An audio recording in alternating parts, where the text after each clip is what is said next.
Hey everybody, Aaron here. So, Sakurada Reset episode 3. I do have some issues with this episode.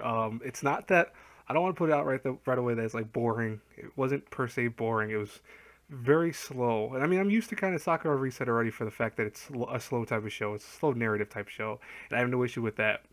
However, I always say when a show is very slow, there needs to be, I want to say, some nuance of something that intrigues you or pulls you or even holds you in place, because otherwise you can have a slow narrative that just makes it almost seem like drone worthy. Perfect example is like Bakemonogatari. I love Bakemonogatari. Let me say that first and foremost is one of my top 10 favorite anime of all time. And the thing about Bakemonogatari is that while it is a very narrative driven show, there are visual imagery that's thrown at you that you could look at. There are a lot of different references, characters that are very interesting, that while maybe they drone talking, you will look at the imagery, you'll be like listening to the character talk, you'll be laughing because he says a comedic joke or her a comedic joke. There's something that holds you with every episode of Bakemonogatari. I'm not saying every single episode is perfect, but for the mass majority of episodes, it's where even the most boring episode still has something that really holds you. In Sakurada Reset episode 3, I felt myself drifting a lot of times away from the episode because, as interesting as it was in times, like the whole cat concept was kind of interesting. I mean, the ability to hear animal voices in general, I think, is pretty cool. But, to have the girl who is able to hear the cat's voices if she's, in a certain mindset, that's cool. That was what, intrigued me by listening to her story. But also at the same time, I really didn't care about the grander scheme because it didn't feel like there was any grander scheme. Like, we haven't gotten the full grasp of even why this cat's so important. Why is it that the girl wanted to keep it from dying in the first place? Why does she have gravity powers? Like, okay, gravity powers are kind of cool, I guess, but why?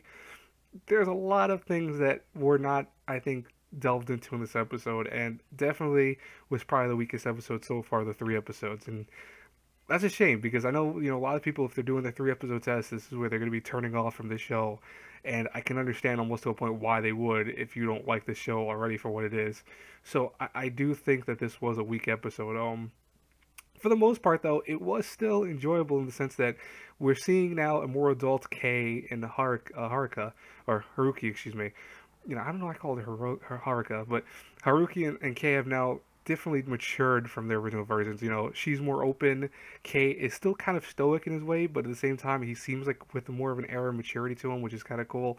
And it seems like a lot of people know their particular skills, especially the agency that apparently runs, to make sure everyone keeps, the power in check. It seems like they're very quick to give these guys access to whatever they need in terms of, like, in this case, they're apparently going to try to revive a dead cat, which is kind of the whole main part of the episode.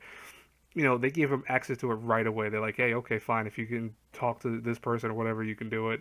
And that was interesting. It goes to show you that apparently they've already set a name for themselves, which is kind of cool. And I'm kind of glad in a way that they didn't feel that too much of fluff. Like, I didn't want to see how they've rose to fame yet. I want to see that later. I think that's a good thing for maybe the halfway point of the show is to maybe show parts of how they went from where they were in the last couple episodes to here they are now, and have such a kind of high level authority to do what they need to do. But overall, yeah, not the strongest episode. It wasn't bad though. Interesting cliffhanger. I'm definitely gonna say it was very interesting. I mean, the whole girl flying over him was kind of, that was different. But anyways, I would love to hear your thoughts below. Definitely tell me in the comments below. Tell me what you thought. Did you like the episode? Did you hate it? Are you now tired of Sakura Reset? I would love to hear them. Also, check out my outro. It is awesome. That was done by my friend Travis. His current thing, I think, is the Book of Design. I'll link the actual channel to his thing to look at it. If I could say that correctly in the right phrasing of words, like, I don't know why I can't get that in my mouth, but you can go check it out. And as always, guys and girls, have a great blessed night. I will talk to you later. Bye bye.